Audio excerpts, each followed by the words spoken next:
හයි සුබම සුබ අලුත් අවුරුද්දක් වේවා හැමෝටම. එහෙනම් අද ජනවරි 1st. මොකද වෙන්නේ කියලා බලමු.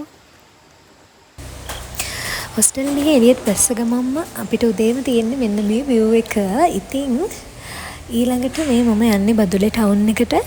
මොකද අද ජනවාරි 1 වෙනිදා නිසා අපි හිතුවා ලෙක්චර්ස් යන්න කලින් අපේ වැඩ පටන් ගන්න කලින් අපේ අවුරුද්ද පටන් ගන්න කලින් අපි අපේ ස්පිරිචුවල් ලයිෆ් එකට පොඩි ටයිම් එකක් දෙන්න ඕනි කියලා. ඉතින් මගේ යාළුවා චර්ච් එකට යනවා. මම එයත් එක්ක අද චර්ච් එකට යනවා. ඊට පස්සේ එයා මාත් එක්ක එනවා පන්සලට යන්න. ඉතින් මේ තියෙන්නේ බදුල්ල ප්‍රිසන් එක එහා පැත්තේ තියෙන චර්ච් එක. ක්‍රිස්තියන් අය මෙහෙට අලුත් අය දන්නේ නැත්නම් ප්‍රිසන් එක එහා පැත්තේ තමයි මේ චර්ච් එක තියෙන්නේ.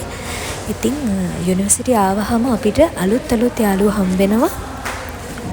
විවිධ ආගම්වල විවිධ ජාතිවල ඉතින් අලුත් අත්දැකීම් අපේ ජීවිතේට හම්බ වෙනවා.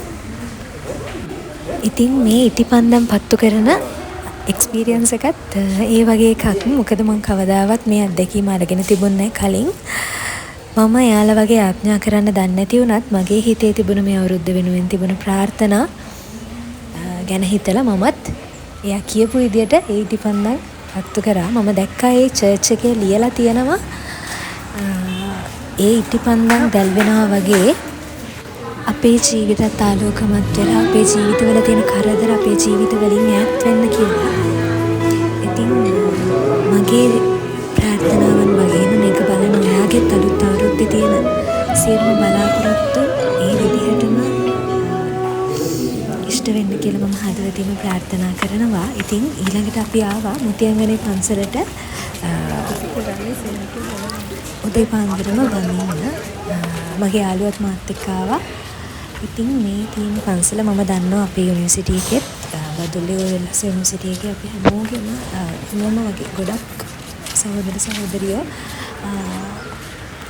උදේම ජනවාරි 1 වෙනිදා මට මුණ ගැහුණා. එතෙන්දී හම්බුණා. සමහරු හවස ගියා ලෙක්චර්ස් ඉවර වෙලා. ඉතින් කොහොම වුණත් අපේ ජීවිතවල අපි කරන අනිත් හැම දෙයක්ම වගේම විශ්වාස කරනවා මේ ස්පිරිචුවලිටි එක කියන ඒක අපේ ජීවිතේට අනිවාර්යයෙන්ම වැදගත්. මොකද අපේ මයින්ඩ් එක හොඳින් තියාගන්න අපේ හැමෝටම ඒක අනිවාර්යෙන් ඕනේ කියලා මම විශ්වාස කරනවා. ඉතින් වැඳලා ඉවර වෙලා අපි දැන් මේ එන්න ලෑස්තිලා ඉන්නේ යුනිවර්සිටි එකට ආපහු. ඔන්න මම ආවා මේ තියෙන අපේ ලයිබ්‍රරි එක ළඟ. එතනින් අපි මේ කැන්ටින් එකට තමයි උදේට කන්න යන්න ලෑස්ති වෙන්නේ. අවුරුදු ගාණක් එක දිගට ගෙදර ඉඳලා අවුරුදු 21ක් එක දිගට ගෙදර ඉඳපු ජනවාරි 1 වෙනිදාද වෙනස් වෙලා. එහෙම තමයි අපි හැමෝගෙම ජීවිත වෙනස් වෙනවා. ඉතින් අලුත් අත්දැකීම් ලැබෙනවා. ඒවත් එක්ක සතුටින් ජීවත් වෙන පුරුදු වෙන එක තමයි අපිට කරන්න තියෙන්නේ. ඉතින් කැන්ටින් එකෙන් අපිට ෆ්‍රී ට්‍රීට්මන්ට් එකක් හම්බුණා ජනවාරි 1 වෙනිදා. මේ ඊට පස්සේ උදේට කෑම කන ගම අම්මගේ කෑම එක තරම්ම රස නැති වුණත් ඒක ඇත්තටම හොඳයි අවුරුද්ද පටන් ගන්න. ඊළඟට මේ මම යන්නේ මෙතන ඉඳලා පාඩම් කරන්න ලෑස්ති වෙන්න.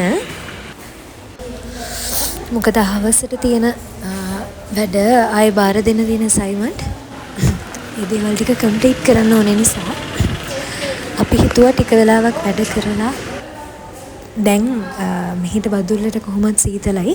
ඉතින් ඒ වෙලාවේ අපි හිතුවා දැන් ගිහින් නෙස්කැෆේ එකක් බොන්න ඕනි කියලා අපි හැමෝම කතා වෙලා ගියා නෙස්කැෆේ එකක් බොන්න. මේ තියෙන අපේ කැන්ටින් එකේ ඉස්සරහට අපිට පේන view එක. ඉතින් ලබන අවුරුද්දේ මේ කාලේ වෙද්දි අපේ ජීවිත සෑහෙන දුරට වෙනස් වෙලා තියෙවි. ඒක අපි හැමෝගෙම ජීවිත වෙන්න තියෙන හොඳම විදිහට ලස්සන වෙන්න ඕනේ. ඊළඟ අවුරුද්දේ මේ වගේ දවසෙද්දි අපිට සතුටින් ඒක මතක් කරන්න පුළුවන් වෙන විදියට. ඔන්න ඉතින් හවස අපිට ලෙක්චර්ස් තිබුණා. ඉතින් මේ යාළුවොත් එක්ක අපි මල්පාර දිගේ ඉස්සරහට ලෙක්චර් හෝල් එකට තමයි මේ යන්නේ. හින 1000ක් තියාගෙන අප කැම්පස් ජීවිතේ ෆස්ට් සෙමිස්ටර් එක එමින් මෙන්න මේ විදියට ගෙවිගෙන යනවා. තව මාසයයි තියෙන්නේ ඇකඩමික් ඉවර වෙන්න. ඉතින් අපි වගේම ලංකාවේ හැම යුනිවර්සිටි එකකම ළමයි මෙන්න මේ විදියට ඉගෙන ගන්න තමන්ගේ හීන ගොඩක් තියාගෙන යුනිවර්සිටි එකට එනවා. ඒ හැමෝගෙම හීන ලස්සනට හැබෑ වෙන අවුරුද්දක් වෙන්න ඕනේ මේ පටන් ගත්තේ. ඉතින්